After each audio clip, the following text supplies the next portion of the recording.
저는 결혼하고 신혼여행을 태국으로 갔었습니다. 정말 까마득한 오래된 얘기네요. 태국은 국민의 0.3%만 기독교인이고요. 나머지 99%는 불교인 나라입니다. 그래서 불교의 핵심 교리인 윤회사상, 전생과 후생이 있고 생사가 반복된다고 믿기 때문에 동물들이 대접을 참 잘 받는 그런 나라죠. 자기가 죽은 후에 동물로 다시 태어날 수도 있다, 이렇게 생각하기 때문입니다. 아무튼 제가 태국에 선교나 봉사같이 좋은 일을 하러 갔더라면 이 시간에 은혜를 나눌 만한 간증거리들이 많이 있었을 텐데, 저는 그 99%의 불교의 나라에 완전 100% 오리지널 관광으로 간 것이기 때문에 사실 별로 은혜가 될 만한 이야기는 없습니다. 엄청나게 큰 어항을 쓰고 바닷속으로 들어가서 물고기들에게 빵을 나눠줬던 기억들, 그리고 낙하산을 탔던, 말 그대로 신나게 놀다만 왔죠. 사담입니다만 태국 안마사 아주머니가 저에게 엄지손가락을 지켜 세우면서 뭐라고 했을까요? 한국 미남. 코끼리를 타러 갔더니 코끼리 주인이 저에게 뭐라고 했을까요? 코리아 미남. 네, 원래는 코끼리랑 사진을 찍으려면 3달러, 그때 당시 굉장히 큰 돈이죠. 3달러를 내야 했는데 코리아 미남 찬스로 저는 공짜로 그것도 코끼리 코에 매달려서 사진을 찍었던, 개인적으로는 굉장히 은혜로웠던 그런 기억이 있습니다. 목사가 거짓말하면 안 된다고요?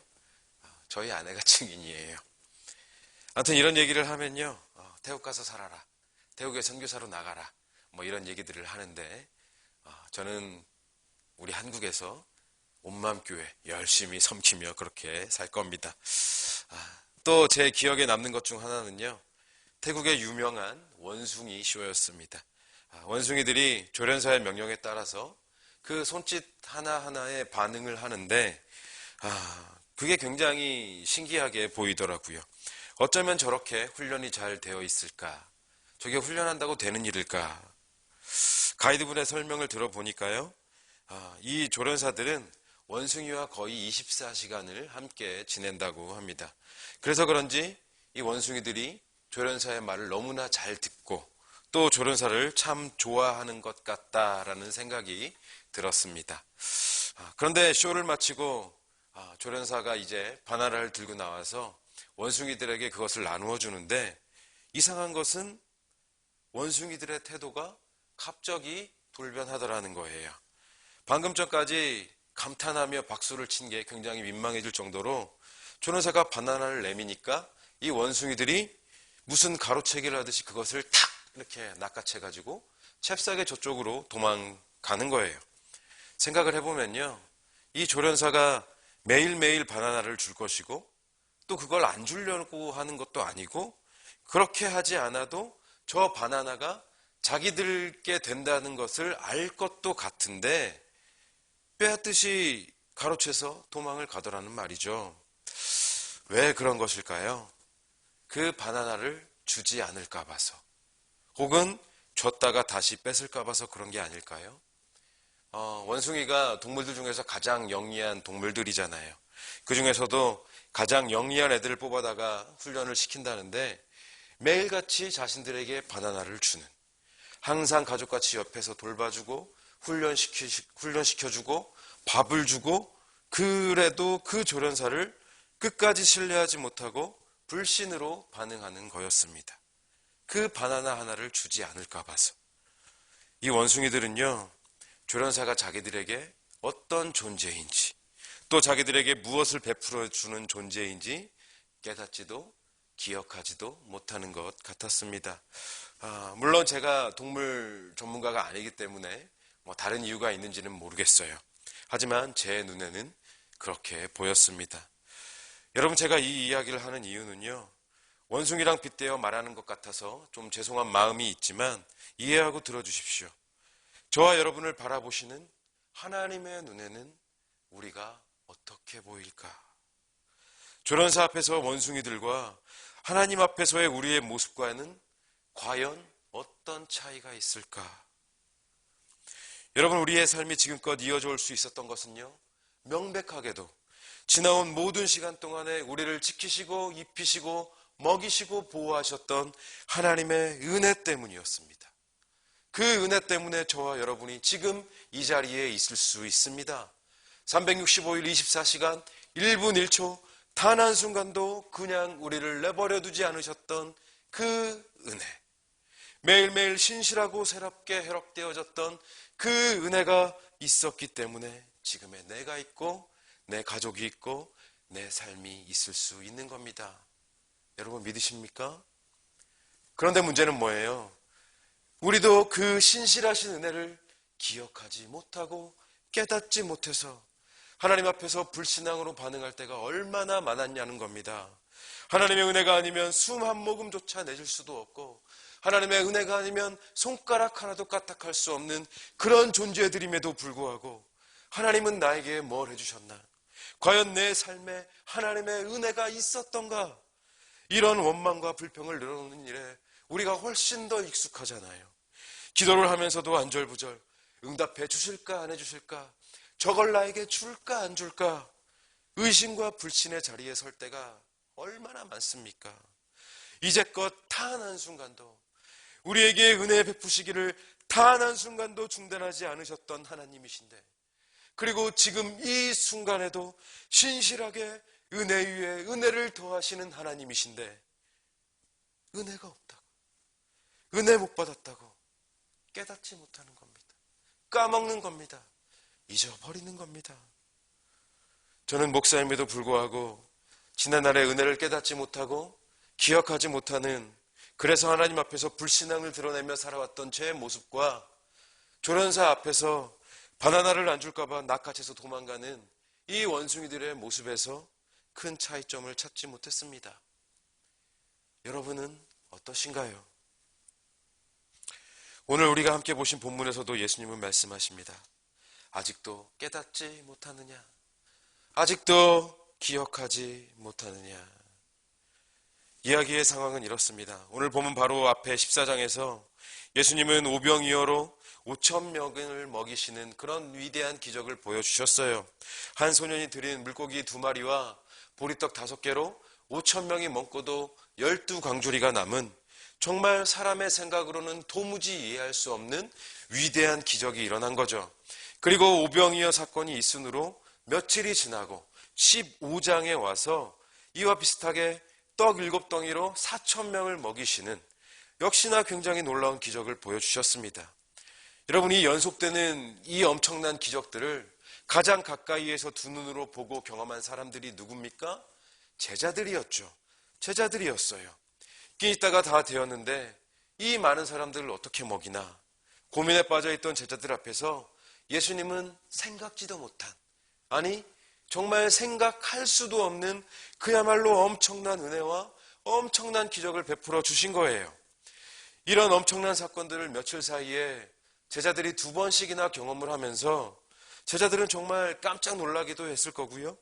자신이 이런 위대한 분의 제자라는 그 사실에 엄청난 감격과 감동도 있었을 거예요.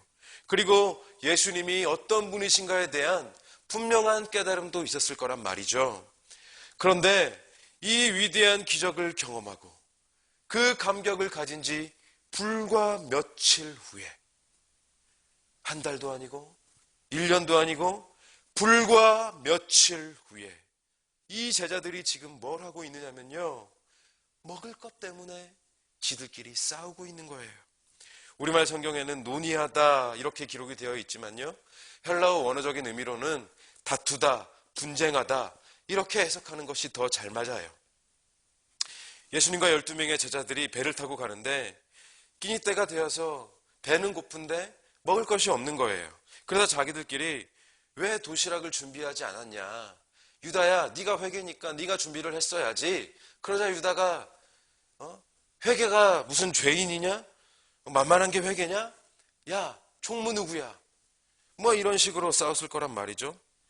여러분, 이 광경을 지켜보시는 예수님의 마음이 어떠셨을까요? 아마 기가 막히셨을 겁니다. 상상을 해보십시오.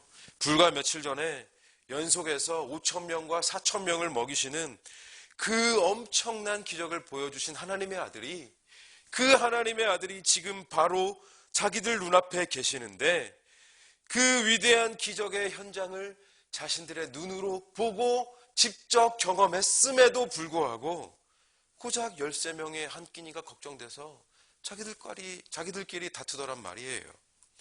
이런 제자들의 모습을 바라보시는 예수님의 마음이 당연히 좋지 않으셨겠죠. 그래서 예수님께서 이들에게 말씀을 이렇게 하세요. 8절, 9절, 10절인데요. 예수께서 하시고 이르시되 믿음이 작은 자들아 어찌 떡이 없으므로 서로 논의하느냐. 너희가 아직도 깨닫지 못하느냐. 떡 5개로 5,000명을 먹이고 주운 것이 몇 바구니며 떡 7개로 4,000명을 먹이고 주운 것이 몇 광줄이었는지를 기억하지 못하느냐. 이 어리석은 자들아, 왜 이렇게 깨닫지 못하느냐? 왜 이렇게 기억하지 못하느냐? 예수님께서 제자들을 책망하시더라는 겁니다. 제자들은 어느새 다 잊었습니다. 그때의 감격과 감동도 다 사라졌습니다. 그 은혜도 기억하지 못했습니다.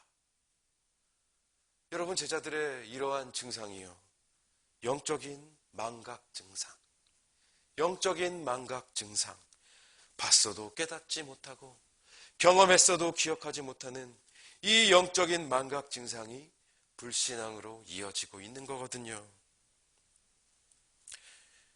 여러분은 이러한 제자들의 모습을 보면서 어떤 생각이 드십니까? 참으로 어리석은 자들이다. 나는 그러지 않았을 텐데, 내가 오병이어 같은 그 엄청난 기적을 직접 경험한 현장에 있었다면 나는 고작 한 끼니 때문에 이렇게 하지 않았을 텐데. 하지만 여러분, 우리가 과연 그랬을까요? 죄송하지만 아마 우리도 제자들과 똑같이 했을 거라고 저는 생각합니다.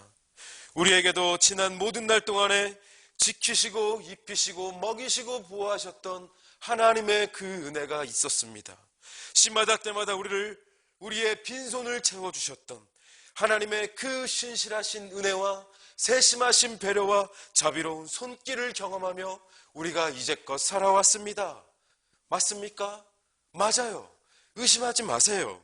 그런데 현실의 삶 속에서 작은 문제 하나만 만나면 그 은혜, 그 감격, 그 고백 다 어디로 사라져 버리는 건지, 아무 은혜도 받지 못한 자처럼, 아무 은혜도 경험해보지 못한 자처럼 매일매일 항상 부족하기만 한 것 같고 소유하지 못해 늘 불안하고, 그래서 또다시 고민하고 또다시 원망하고 또다시 의심하고 또다시 불평하는 것이 우리의 모습은 아닐런지요. 본문 속에서 깨닫지도 못하고 기억하지도 못하는 영적 망각 증상에 빠져있는 제자들의 모습을 보면서 우리는 도무지 벗어날 수도 없고 도무지 부정할 수도 없는 우리의 실제를 만나게 되는 겁니다. 여러분, 오늘 저의 설교, 처음엔 무슨 원숭이랑 비슷하다 그러고 듣다 보니 무슨 망각 증상에 걸렸다고 그러고 기분이 썩 좋지는 않으실지를 모르겠습니다. 개척교회 목사가 이런 설교하면 안 된다고 그러던데 그래도 저는 할 겁니다. 여러분, 오해하지 마십시오. 다 제 이야기입니다. 제 이야기예요. 그리고 우리 성도님들도 어떤 깨달음이 있으시기를 바라는 그 간절한 마음으로 드리는 말씀입니다. 바라옵기는 비록 오늘 제가 드리는 이 말씀들이 우리 귀에는 달게 들리지 않을지언정 우리 인생에는, 우리 신앙에는, 우리 영혼에는 달게, 아주 달게 그렇게 역사되어진 은혜가 있으시기를 주님의 이름으로 간절히 축원합니다. 그렇다면 여러분, 우리의 이런 영적인 망각 증상이 도대체 무엇 때문에 생겨나는 것일까요? 왜 우리는 그 많은 은혜를 누렸고 그 많은 축복을 받았음에도 불구하고 왜 여전히 깨닫지 못하고 왜 기억하지 못하는 것일까요? 답은 언제나 말씀 안에 있습니다. 예수님께서 그 답을 제시해 주셨어요. 제자들이 처음 다투기를 시작했을 그 무렵 6절의 말씀을 보니까요, 예수님께서 이런 말씀을 주세요. 예수께서 이르시되 삼가 바리새인과 사두개인들의 누룩을 주의하라 하시니, 제자들은요 이게 도대체 무슨 말씀인지를 몰랐어요. 아니 갑자기 무슨 뚱딴지 같은 말씀을 하시나 이해하지를 못하니까 못 들은 척했어요. 그리고 계속 지들끼리 싸웠어요. 그러다 예수님이 버럭 화를 내시면서 왜 깨닫지 못하느냐, 왜 기억하지 못하느냐, 이런 말씀을 주시고 나서 또다시 앞전의 말씀을 반복하십니다. 11절에 어찌 내 말한 것이 떡에 관함이 아닌 줄을 깨닫지 못하느냐, 오직 바리새인과 사두개인들의 누룩을 주의하라. 여러분 도대체 이게 무슨 말씀이실까요?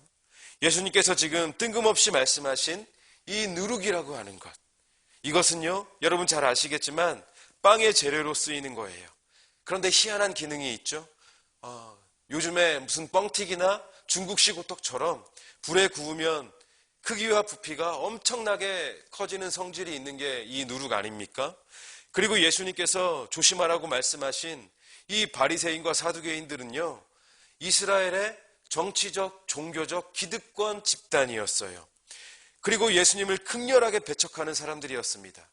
마음의 중심보다는 형식을 더 중요시하고 위선과 교만으로 가득 차가지고 자기들보다 누가 더 칭송을 받고 인정받는 그런 꼴을 보지 못하는 그런 사람들이었단 말이죠. 그런데 어느 날 자기들의 기득권을 위협하던 예수라는 사람이 말도 안 되는 그런 엄청난 기적을 행했다는 소문이 들려오는 겁니다. 떡 5개로 5,000명이 먹고 7개로 4,000명이 먹었다는, 이 믿을 수도 없고 받아들일 수도 없는 그 소문들이 온 나라에 급속도로 퍼져나가는데, 이를 통해 예수의 인기가 하늘을 찌르고 매일매일 수천 명의 사람들이 모여서 예수를 따르는데 배알이 뒤틀렸죠. 배가 아팠어요. 그리고 또 이 사람들이 두려움을 느꼈어요. 이거 그냥 내버려두면 우리 다 망한다. 예수한테 사람 다 빼앗긴다. 뭔가 대책을 세워야만 한다. 자신들의 기득권과 밥그릇에 심각한 위협을 느낀 겁니다. 그래서 이들이 고심 끝에 내린 결론은 가짜 루머, 요즘 말로 말하면 가짜 뉴스를 만들어서 퍼뜨리는 거였어요. 사실 예수가 행한 것은 기적이 아니다. 엄청나게 양이 늘어나는 누룩을 미리 준비해 놓고 그 누룩의 원리를 교묘하게 이용해서 신령한 기적처럼 보이게 한 것이다. 쉽게 말해서 이 오병이어의 기적을 두고 사람들 사이에서는 두 가지의 소문이 동시에 퍼졌습니다. 하나는 기적의 현장에 있던 사람들에 의해서 그것은 분명하게도 예수님의 신령한 능력이었다라는 소문과 바리새인과 사두개인들이 퍼뜨린 아니다, 누룩을 이용한 교묘한 사기극이다, 이 두 가지 소문이 퍼진 거예요. 이해가 되시죠? 그런데 이 두 가지의 이야기 중에 일반적인 상식으로 그리고 사람들에게 익숙한 세상의 논리로 접근을 했을 때 어떤 이야기가 더 설득력 있게 들렸을까요? 어떤 이야기가 더 받아들이기 쉽고 더 신뢰하기가 좋았을까요? 이성적인 논리나 상식의 틀을 완전히 벗어나 있는 기적의 이야기보다 세상의 논리에도 잘 맞고 이성적으로도 받아들이기 쉬운 사두개인과 바리새인들이 만들어낸 가짜 소문이 사람들이 듣기에 더 좋았을 거란 말이죠. 누룩을 이용한 교묘한 사기극이다라는 이런 이야기가 사람들의 이성의 틀로 짜 맞추기에 더 적합했을 거란 말이죠. 그렇잖아요.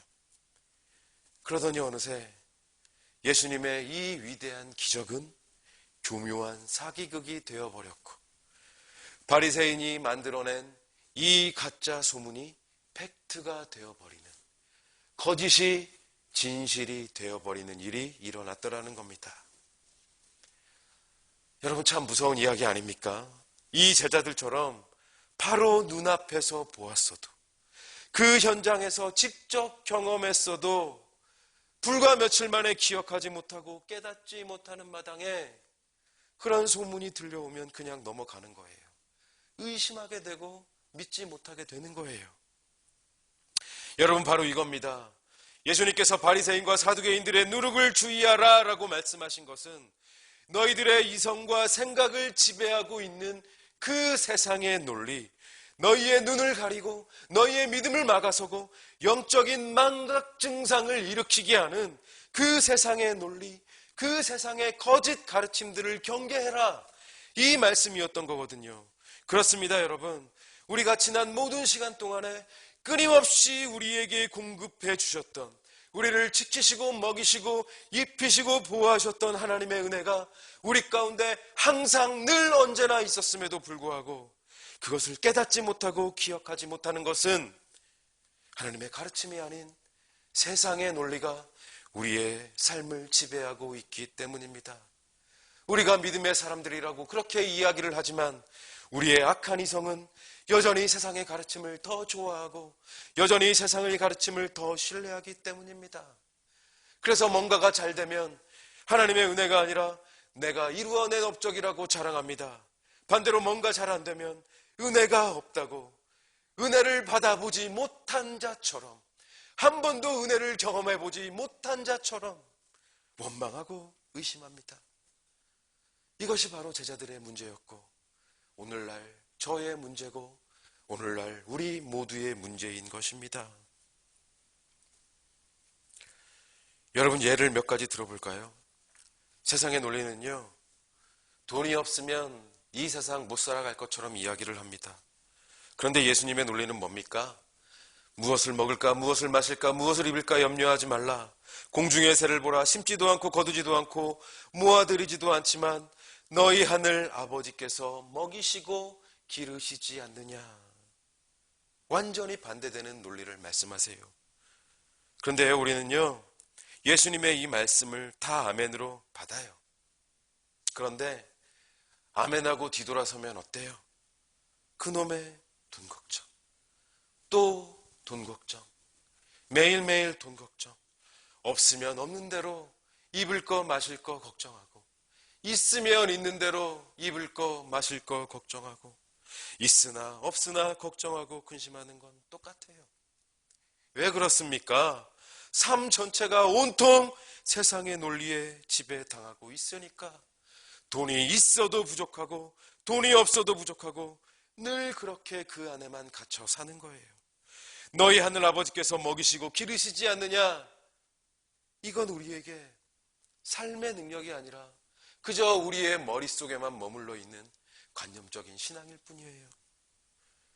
또요, 세상의 논리는요, 강한 자가 인정받고 강한 자가 살아남는다, 그런 이야기를 합니다. 그런데 예수님의 논리는 뭡니까? 완전히 반대되는, 누구든지 어린아이와 같이 자기를 낮추는 자가 큰 자니라. 세상의 논리와는 완전히 반대되는 낮아짐의 논리, 겸손의 논리를 말씀하고 계십니다. 물론 우리는 이것도 다 아멘으로 받아요. 그런데 이 두 논리 중에 우리가 따르는 것은 뭡니까? 높아져야만 성공한 인생이라는, 치열한 경제 속에서 남을 밟고 내가 올라서야만 성공할 수 있다고 믿는 것이, 그것이 우리의 모습입니다. 이 시대 속에서 겸손이라는 것은요, 더 이상 미덕이 아닌 게 돼버린 것 같아요. 겸손하면 무시당하고 바보 소리 듣고 그러는 것 같아요. 세상의 논리 앞에서 우리의 믿음은 힘을 잃어버릴 때가 너무나도 많이 있는 것 같습니다. 아니, 목사님, 예수님의 논리가 어느 정도는 이치에 맞고 그래야 믿고 따를 거 아닙니까? 무엇을 먹을까, 무엇을 마실까, 무엇을 입을까 염려하지 말라뇨. 하나님께서 다 주신다뇨. 낮아지면 높아진다뇨. 이게 말이 되냐고요? 말이 됩니다. 말이 됩니다. 제가 몇 가지만 예를 들어 예수님의 이 논리를 증명해 볼까요? 여러분, 사과를 떠올려 보십시오. 인간의 착각은요, 농부가 수고하고 열심히 땀 흘리면 사과 나무에서 좋은 사과 열매를 맺을 수 있다는 것입니다. 하지만 아무리 인간 편에 수고가 있다고 할지라도 하늘에서 비가 내리지 않으면, 따스한 햇빛이 비춰지지 않으면 농부의 수고만으로 사과 열매를 맺을 수 있습니까? 없습니다. 아니거든요. 이 세상의 모든 빛이 사라지고 이 세상의 모든 물이 사라진다면 인간은 사과뿐만이 아니라 그 무엇도 스스로 만들어낼 수가 없습니다. 하지만 여러분, 우리는 그 햇빛, 그 비 누가 주신다고 믿습니까? 하나님이 주신다고 믿습니다. 사과요? 하나님이 주시는 게 맞습니다. 분명합니다. 우리가 먹고 마시고 누리는 그 모든 것 다 하나님께서 주시는 것이 맞습니다. 하나님이 지금 당장 니네 이제부터 안 줘. 니네 안 줄 거야. 하나님이 이래 버리시면요, 우리는 아무것도 먹고 마실 수가 없어요. 또 우리가 만일 병에 걸려서 병원에서 수술을 해야 한다고 하면요, 물론 수술은 의사가 합니다. 하지만 의사의 손과 수술의 시간을 주관하시는 분은 누구십니까? 그리고 수술을 마친 환자를 깨우고 회복시키고 걷게도 하고 뛰기도 하게 하시는 분은 누구십니까? 하나님이십니다. 이것은 하나님의 영역입니다. 하나님께서 하시는 겁니다. 한 가지만 더요. 여러분이 이 세상에 처음 태어났을 때를 떠올려 보십시오. 물론 우리가 그때의 기억은 없죠. 하지만 확실한 것은요, 우리가 엄마 뱃속에서 세상에 나왔을 때 이미 우리에게 필요한 모든 것이 다 준비되어 있었다라는 사실. 가장 먼저는 우리를 배불리 먹여줄 엄마의 따뜻한 모유가 준비되어 있었고요, 우리를 따뜻하게 입혀줄 옷들이 준비되어 있었습니다. 그리고 우리가 스스로 무언가를 하게 될 때까지 늘 우리의 일거수일투족을 다 돌보아주고 지켜줄 아빠와 엄마의 사랑이 준비되어 있었습니다. 혹시 이 자리에 태어나자마자 먹고 살 문제를 고민하셨던 분이 계십니까? 스스로 필요한 것들을 다 준비해 놓고 이 세상에 그렇게 태어나신 분들이 계십니까? 우리는 전부 다요. 우리가 이 세상에서 태어나 살아가기 위해 필요한 그 모든 것들을 세심하게 다 준비해 놓으신 하나님의 은혜와 하나님의 사랑과 배려 속에서 지금까지 먹고 마시며 살아온 사람들이라는 겁니다. 그래서 여러분, 결국 우리의 먹고 마시고 우리가 자고 깨고 또 우리가 걷고 뛰는 것, 누구의 손에 달린 문제라고요? 하나님께서 하시는 일, 하나님의 손에 달린 일이라는 것입니다. 우리의 인생 하나님께서 먹이시고 하나님께서 입히시고 하나님께서 기르시는 것이 맞는 겁니다. 그리고 또요, 낮아지면 높아진다. 예수님의 이 겸손의 논리는 길게 설명할 것도 없이 정말 너무나도 정확한 진리입니다. 교만한 자의 목을 꺾으시고 겸손한 자를 높여주시는 하나님이시라는 것을 우리는 너무나도 많이 경험하면서 살아왔잖아요. 제가 그동안 부교육자 생활을 해오면서 정말 뼈저리게 깨닫는 것이 이 겸손의 진리거든요. 낮아지면 높아진다? 이 말도 안 되는 것 같은 비논리적인 말씀은 항상 언제나 진리였어요. 부목사가 됐든 담임 목사가 됐든 성도님들께 사랑을 받느냐 못 받느냐, 여기에 가장 중요한 기준은요, 겸손하냐 교만하냐 이거거든요. 제가 그렇게 겸손하지 못해서 늘 문제가 되었던 거지, 목사는요 겸손한 척이라도 하면 성도님들께 사랑을 받게 돼 있어요. 그리고 하나님께서는 항상 제가 교만해 있을 때 저를 꺾어 놓으셨어요. 여지 없었어요. 여러분, 제가 지금 무엇을 마실까 무엇을 먹을까 염려하지 말라, 너희 하나님 아버지께서 다 먹이신다, 그리고 어린아이와 같이 자기를 낮추는 자가 큰 자니라, 이 두 가지의 말씀만을 예로 들었는데요, 우리 주님의 말씀은 그 모든 말씀이 그냥 다 진리입니다.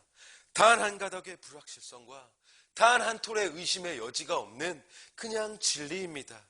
우리가 그것을 기억하지 못하고 우리가 그것을 깨닫지 못할 뿐이지, 저와 여러분의 삶 가운데서 하나님의 이 모든 말씀은, 이 모든 논리는 늘 정확히 들어맞았고 늘 분명하게 증명되어 왔습니다. 그리고 앞으로도 우리의 삶 속에서 그것이 진리임을 분명하게 증명해 나갈 것입니다. 왜 그렇습니까? 불은 마르고 꽃은 시드나 우리 하나님의 말씀은 영원히 서리라. 불은 마르고 꽃은 시드나 우리 하나님의 말씀은 영원히 서리라. 하나님의 말씀은 천지가 다 변해도 영원히 변치 않는 진리이기 때문입니다. 여러분, 하나님이 누구십니까? 하나님은 그 누구보다 나를 가장 잘 아시는 분이십니다.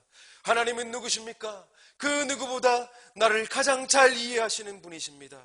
하나님이 누구십니까? 지금 이 순간에도 쉬지 않고 나를 지켜보시며 지금 이 순간에도 나를 위해 성실하게 일하시는 분이십니다. 그렇기 때문에 우리를 가장 잘 이해하시고 우리를 가장 잘 아시는 하나님, 그 하나님이시기에 우리 인생의 모든 해답은, 우리 인생의 모든 능력은 이 세상의 거짓 가르침이 아니라, 이 세상의 거짓 논리가 아니라 오직 하나님의 말씀 안에, 오직 하나님의 은혜 안에 있는 것입니다. 사랑하는 여러분, 하나님을 향한 여러분의 믿음을 방해하는 누룩은 무엇입니까? 우리의 눈을 가리고 우리의 귀를 막아버리는 세상의 누룩들, 세상의 거짓 가르침들, 하나님의 말씀보다 더 위에 넣고 진리처럼 모시고 사는 그 세상의 논리는 무엇입니까? 그래서 여지껏 하나님의 은혜로 살아왔음에도 불구하고 여전히 우리를 은혜 받지 못한 자처럼 만들어버리는 그것은 과연 무엇입니까? 은혜를 은혜로 깨닫지 못하고 은혜를 은혜로 기억하지 못하게 만드는 그 모든 세상의 논리들, 그 모든 세상의 누룩들 다 내어 던지시기를 바랍니다. 다 버리시기를 바랍니다. 세상의 거짓된 논리에 좌지우지되는 그런 인생이 아니라 하나님의 논리, 하나님의 말씀이 인생의 지표가 되고 삶의 기준이 되는 삶을 사시기를 바랍니다. 그래서 은혜 안에서 더 큰 은혜를 누리고 기쁨 안에서 더 큰 기쁨을 누리고 능력 안에서 더 큰 능력을 누리며 경험하며 살아가는 저와 여러분들이 되시기를 바랍니다. 여러분, 저걸 나에게 줄까 안 줄까 고민하지 마십시오. 주십니다. 때로는 내가 기대했던 것과 조금 다를 수도 있습니다. 그러나 그것은 나의 필요를 가장 잘 아시는 하나님의 선택입니다. 때로는 내가 생각했던 타이밍과 다를 수도 있습니다. 그러나 그것은 나를 가장 잘 이해하시기에 가장 좋은 타이밍에 가장 좋은 시기에 허락하시는 하나님의 타이밍입니다. 주십니다. 믿으십시오. 할렐루야. 이제 끝으로 말씀을 정리하면서 재미난 이야기를 하나 해드릴게요. 좀 지저분한 이야기가 될지도 모르겠습니다. 여러분, 가스가 나왔다 뭐 이런 전화를 받아보신 적 있습니까? 무슨 얘기냐면요, 병원에서 배를 가르는 절개 수술을 하고 나면 의사나 환자나 이 가족들이 다 같이 기다리는 게 환자가 가스를 배출하는 겁니다. 무슨 가스인지는 뭐 다들 아시죠? 만일 이게 안 나오면 재수술을 받아야 된다고 그래요. 그래서 초조하게 가스를 기다리다가 이게 나오면요, 살았다, 이제 됐다, 서로 고맙고 감사하다고 뭐 그렇게 전화를 걸어서 기쁜 소식을 알립니다. 저는 가스가 나오는 일이 그렇게 감사하고 은혜가 되는 일이라는 것을 중학교 2학년 때 알았습니다. 저희 아버지가 굉장히 큰 수술을 하고 나서신 다음에 두려움과 초조함 속에서 가스가 나왔다는 이 어머니의 전화를 받고 동생들과 굉장히 기뻐 날뛰었던 그런 기억이 있어요. 그래서 그런지 저는 우리 새 아이들이 태어났을 때 그 조그만한 녀석들이, 그 갓난 아이들이 가스를 배출하면 그게 얼마나 신기하고 감사했는지 몰라요. 저희 아내는 그것도 어떻게 그것까지 아빠를 닮았냐고 놀렸었는데, 지금도 아이들의 가스 소리가 들릴 때 과거 아버지가 수술하셨을 때의 은혜가 종종 기억이 납니다. 그리고 요즘은 첫째도 둘째도 그리고 심지어 막내딸까지 갈수록 우렁차지는 그 소리를 들으면서 더 많이 은혜가 되곤 합니다. 이렇게 작은 것 같지만 은혜에 대한 깨달음이 있을 때, 사소한 것 같지만 그것이 하나님의 은혜임을 깨달을 수 있을 때, 그리고 그것에 대한 은혜가 우리의 삶에 머물러 있을 때 우리의 삶은 행복해집니다. 그리고 우리의 삶은 풍성해집니다. 이런 의미에서 늘 언제나 하나님의 말씀만이 진리임을 믿으며 세상의 거짓된 가르침들을 경계하며 은혜를 은혜로 깨닫고 살아가시는, 그래서 은혜 안에서 더 큰 은혜를 누리며 살아가시는 저와 우리 온맘교회 성도님들이 다 되시기를 주님의 이름으로 간절히, 정말로 간절히 축원합니다. 기도하시겠습니다.